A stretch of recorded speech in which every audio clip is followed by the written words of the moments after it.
Welcome back. That last fight, I know. Immediately after the last fight, you're pretty positive. It was kind of a weird ending. Were you able to keep that same feel when you went home, or was it like a little bit? I didn't quite get what I wanted to. I was bummed, Oh yeah. Sorry, it's a small room. I was a little bit bummed, honestly. I was happy, mostly happy with my performance. Felt I had a great performance. Obviously, the ending is what we wanted. It's been a real tough. I've been inactive for 8 months. It's been a real the past 8 months has been real tough for me, honestly. In certain ways, it's been a real test. But I've come back better. I've really had to deal with a lot of things in these past 8 months. Being inactive and having a lot of uncertainty in my life, and I got a mortgage to pay. I have people that I want to make proud. I have all these goals that I want to check off the list, and I can't do that inactive. Not only was I inactive, I also didn't have a UFC contract secured. So there was a lot of uncertainty these past 8 months, and I walked through the fire, came out better. I got a new contract signed. I busted my ass doing 3 or 4 sessions a day.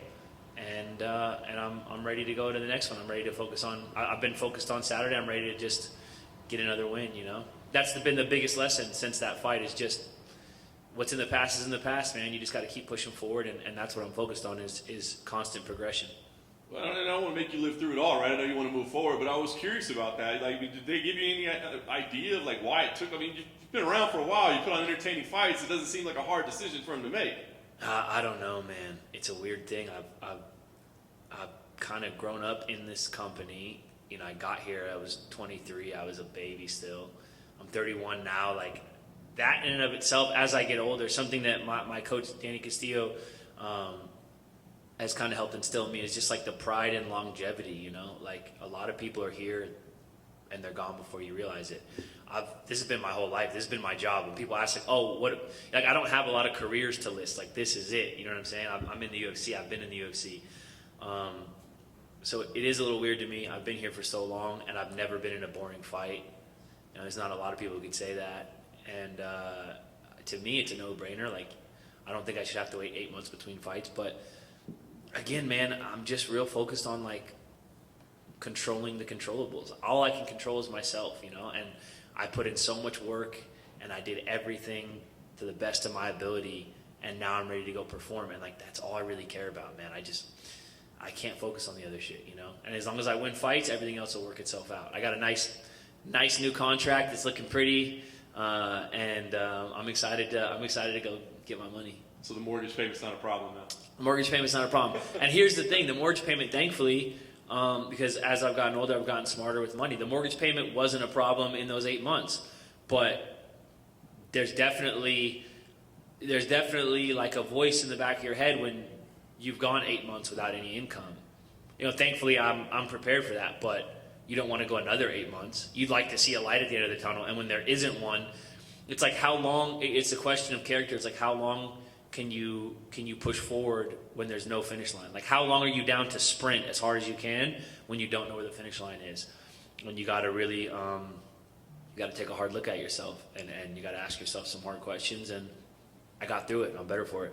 I know we're here to talk about fighting, but I'm curious, is that kind of the hardest part of this profession, right? It's like you get these fat checks like once or twice a year, and you got to realize like you're not going to be fighting when you're 50, you know what I mean? It's not like a normal job. Is that the hardest part, is understanding like this money looks like a lot, but it's not if you don't take care of it? Yeah, 100%, It's kind of, everything is relative, right? So like what used to be a lot of money isn't a lot of money to me now, and what used to be a big problem isn't a big problem now. You just kind of grow into things as you get older. So like, I remember I made my UFC debut. I made 16 grand, and I was like, "That's it. I'm rich, bitch. Call my mom. We don't have to live like this anymore. Like, I'm set. Like, I made 16 grand. I'd never seen that much money in my life. Like, I was ready. I was like, you couldn't tell me anything, and I blew through all of it. And then at the end of the year, I fought one more time. I think I made like 30 grand that year, and I thought I was living. And then they were like, "Hey, you owe 9 grand in taxes." I'm like, I don't have 9 grand. Like, I haven't seen 9 grand for months. Like, you know what I'm saying? I got nothing in my bank account. So you know, going from that, being 23 and blowing through checks to getting bigger checks and being smarter with the money, it's all relative, you know? It's like, you have to learn and you have to adapt. There's no amount of money that you can't blow through, you know? So you kind of have to start, you have to be smart. And also I think it's a growth thing too. Like, things don't make me as happy as they used to. Like, it used to be about things. Like, I got to spend money on these things that I didn't have growing up. And now it's like, you know, I don't try to fill the void with things. There's still a void. I'm still trying to fill it. But like, don't get, this is not self-help. Like, I don't have it figured out, but I don't fill it with stupid shit anymore. You know, I try to fill it with meaningful experiences and people I love. That's awesome, man. All right, let's talk about fighting now. So you just need a name, right? I mean, that's it. You want to fight. They give you Joanderson Brito. I imagine you probably don't know much about him. Here's a guy that's fighting for a second time in the UFC. Right. Is that disappointing, or do you care? I mean, he's certainly a dangerous fighter. Yeah, he's dangerous. I mean, I don't care because it's like, I don't know. Everyone at the UFC is good. Like, I think people who aren't involved in the sport as much don't understand. You guys understand, obviously. Fighters understand. But people are like, oh, he's only fought one time in the UFC. It's like, yeah, but he hurt 12 people to get here. Like, he's a dangerous dude. And everybody that you fight in the UFC is going to be dangerous, almost without exception. You don't get to this part of the sport without being something special, you know? So I don't take anybody lightly. Like, this is a dangerous dude. Every single fight is the most important fight to me. With that said, I'm more dangerous, you know, and I don't care who it is. Like, if you watched how I fought in the Pineda fight, it's going to be a lot more of that. I'm the best featherweight in the world, and no one's going to believe me right now, and I don't care. I'm just going to keep proving it. And I'm excited for that. I'm kind of at a place where it's like, yeah, I don't care. I'll fight Joanderson Brito. I'll fight this guy. I'll fight whoever. I spent 8 months. I feel like I've slid all the way back down the mountain. I worked to climb. I'm just going to climb back up it, and I'm going to do it with a smile, you know? Like, this is what we do. I love this shit. As you said, never a dull fight. Do you go out there with the mindset of, like, I'm going to be entertaining, or is it just that the way that you fight makes it entertaining? No, I think fighting is like any other art. You know, it's to some degree, it's a natural expression of who you are. You can't fake the funk. You know, you can try, but when the lights are on and everything's on the line, like, who you are shows. And that's the most terrifying and the most beautiful thing about fighting is it's real. You know, you really get to figure out who you are. And I think that me being exciting fights is just a natural expression of kind of who I am, you know, and I'm thankful for it, but it's not something that I like consciously make the choice to do. You know, it's instinct, and it's just part of me. You know, I'm thankful for it.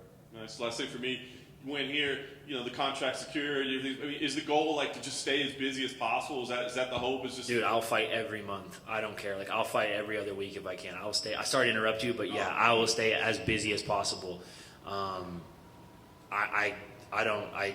will lose my fucking mind if I have to go. Excuse my language. I will lose my mind if I have to go another 8 months. Like, I'm trying to fight every single. If there's a card in Vegas, I'm ready to be on it. Like, at this point, I only want to fight in Vegas because it's an hour flight from my house.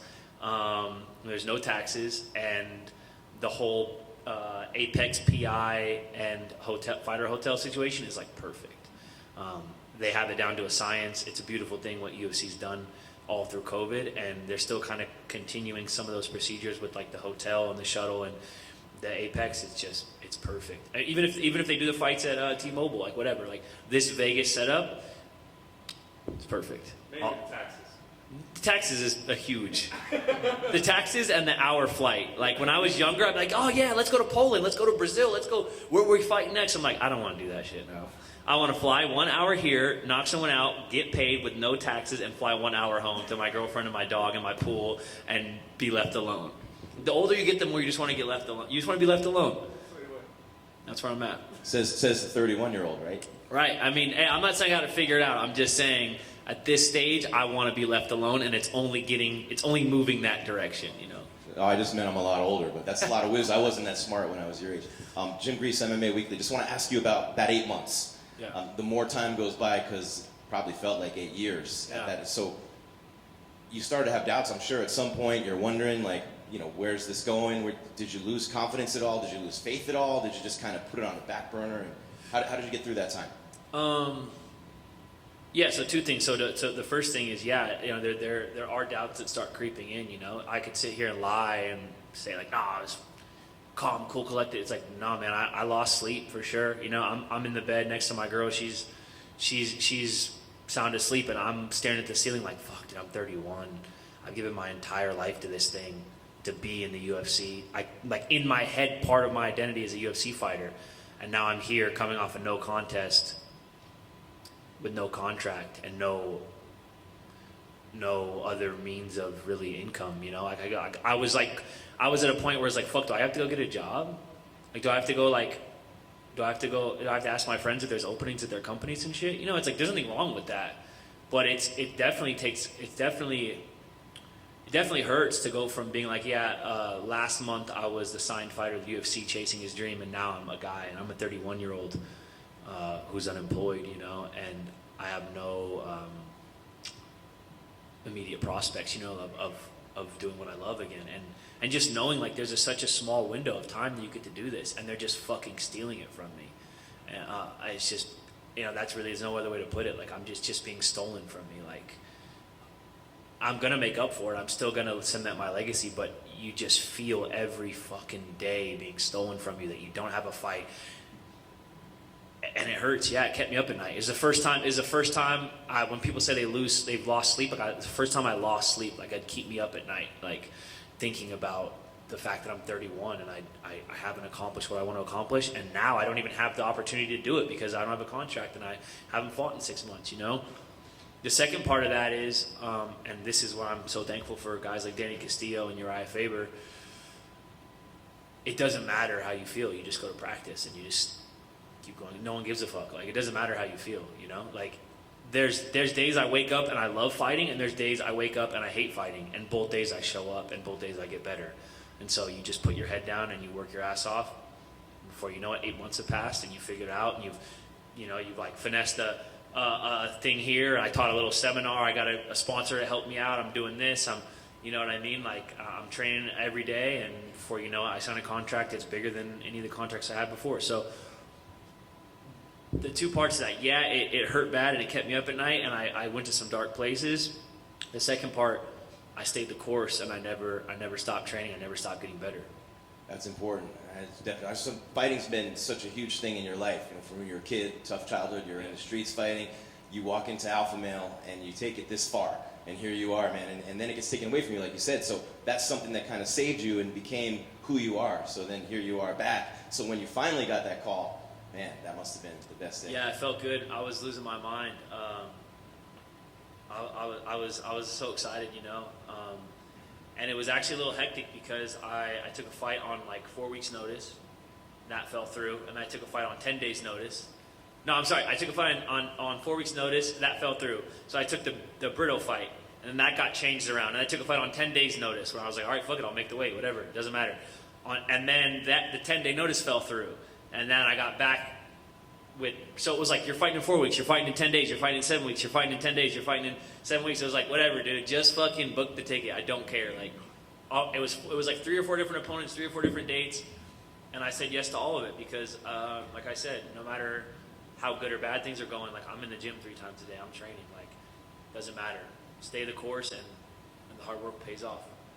Thank you so much. Appreciate you, brother. You haven't been winless for 2 fights in a row in your entire career. Yeah. Granted, your last fight was probably the best you've ever looked, Yeah. but it was still no contest. Right. First time in your career it's winless in 2 fights. Is that something that's on your mind as you're rolling into this next one? Nah, because a no contest to me isn't a loss, especially because I think that was a good performance by myself. Like, I'm pretty honest. I'll tell you, like, there have been performances like I'm kind of an open book. Like, what you see is what you get. Like, I can't bullshit. So it's like, I think my performance was fucking sick my last fight. I'll tell you, like, I didn't think my performance was very good against Bryce Mitchell, for example. But then I bounced back. I had a great performance against Daniel Pineda.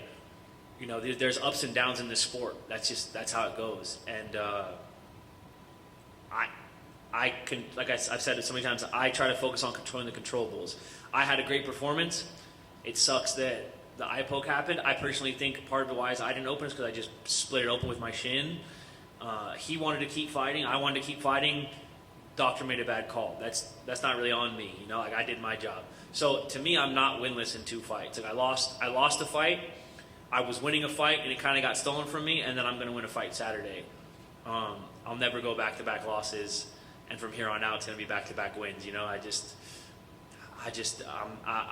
in the 8 months, the biggest lesson I've learned is just like not dwelling in the past.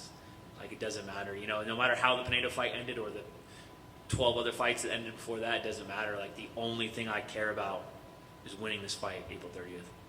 I mean, you got 17 fights in the UFC right now. I said 13 like right now. I'm like, yeah, the other 16 fights. That's crazy. To your opponents too. Yeah. Well, he's going to be making his second appearance in Octagon. Yeah. Do you think that gives you a huge advantage? You know, him only in the show for his second time.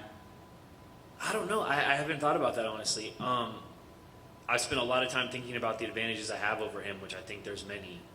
But I haven't really thought about that. I'm sure it doesn't hurt, you know, but I also don't think that.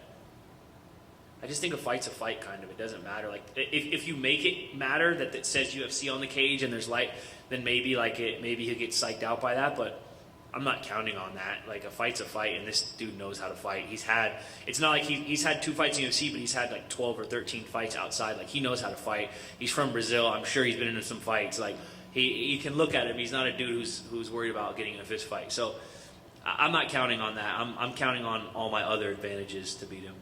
Thank you. Appreciate you, brother. Andre, welcome back. It's been a minute. Yeah. Oh, got you. And then you've always been honest with us. You mentioned that things that make you happy don't as much. What have you leaned on lately? What's getting you? Yeah. Well, what I was saying is like when you first started making money and I was a little younger, like I just wanted to buy things. I just wanted things. I needed like if I bought a pair of Vans, I bought a pair of Vans for me and my roommate and one in every color. It's like because I need shoes. Like, you know what I mean? Like I like shoes, but it's like I don't really like shoes that fucking much. Or I like, you know what I mean? Like if I went to the store and got like anything, like shoes are an example, comic books, motorcycles, all kinds of shit that like, well actually motorcycles still make me happy. That's an example. I still spend money on motorcycles and my girlfriend doesn't need to know how much. So let's skip over that part. But yeah, I just stopped trying to fill that void with things. Like it's not as meaningful. You know what I mean? Like I still like all the same stuff I used to, but you know, you grow to a place where you realize like that's not going to fill the void. You know, and really to me, I'm not out here trying to give life advice. I still have a void that I'm trying to fill. It's just that the only thing that does it meaningfully is winning fights. And so I've committed my entire being to winning this fight.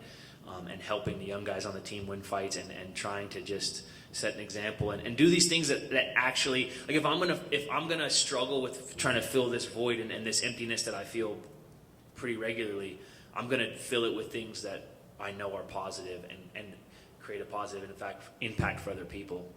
That's excellent, man. Respect. And I think it was Nick Diaz who said you have to love this so much you hate it, and you're surrounded by great coaches, legends, former champs. It doesn't matter how you feel, they were saying. Yeah. So how do you get up? What's your motivation besides that win and to help out you Yeah. and elevate them? Yeah, no, Nick's a legend. So is Nate. Both of those dudes, and Nick hit it on the head. You gotta love it so much you hate it. And some days, like I said, some days I wake up and I hate this shit, and some days I wake up and I'm in love with it. Like I don't just love it, like I'm in love with it. But both days I show up, and both days I get better. And so it doesn't matter. Like when you feel these, and this isn't for fighting. This is just something I think anybody could take for any career. When you are in love with something, you got to commit 100% and give every piece of yourself to it. That way you can build these habits, right? Like, so you're obsessed with something, right? But that's not going to last forever. And sometimes you don't control that obsessive motivation. So when you're obsessed and in love with something, do it every day and put those practices into place so that in 6 months when you're maybe not as motivated, you still have those procedures in place. You have the discipline to show up every day. It's like you can't just rely on motivation. It has to be, at some point, it has to be discipline. And when the passion hits, you got to run with it. But when it's not there, you rely on the discipline. And I've been doing this shit since I was 19, and so it's nothing. It doesn't matter. When I wake up in the morning, whether I love it or hate it, I'm going to practice at 9:30. Like, it doesn't matter. That's awesome, man. Those are great habits to have. And lastly, for me, to circle back to your opponent, you had a couple of advantages on him you mentioned. Can you elaborate on that? Yeah, length, physical frame, experience, fight IQ, cage generalship. I think I'm a better grappler, and I don't think people think of me as a grappler at all, which is cool. I hope they continue to not think of me as a grappler, but I can grapple my ass off, and I can wrestle my ass off, and I'm comfortable everywhere the fight goes. So I actually think I'm a better striker and a better grappler. And he is a pretty explosive, like tough bulldog dude, but I actually think I'm also a better athlete as far as my gas tank and my explosivity. I really, man, I don't want this to sound pretentious, but I really don't see a part of the fight where I don't have an advantage. I'm better everywhere. And on with that, best of luck on Saturday. Thank you, brother. Just a couple quick ones. When you said that you had went to like those dark places in that time when you were waiting to get the contract and things like that, was it the routine of going to the gym, or what was it that pulled you out? Was it teammates? Was it your girlfriend? Was it routine? What pulled you out when you started finding that you could recognize that you were in a dark spot? Again, I don't want this to sound pretentious because my team, my girlfriend, my dog, these people that I love, my friends, I've had the same friends since I was like 13, 14, 15 years old. Like I don't have a bunch of new friends. Like I have friends that have been with me from the bottom, you know? And as much as I love and value those people, no one pulled me out of the dark place except myself, like, because no one else can. You have to do it yourself. Just like no one else is going to get in this cage and fight for me. No one else is going to do this interview for me. No one else is going to cut this weight for me. It has to be you. So anybody else who's going through some dark shit, like you gotta recognize that it's just you that can do it, and it's kind of a daunting thing at first, but it's also kind of a reassuring thing and a relieving thing to realize like you have the power to do it, you know. And so for me, it was just biting down and relying on that discipline of staying committed to training and staying the course and keeping promises to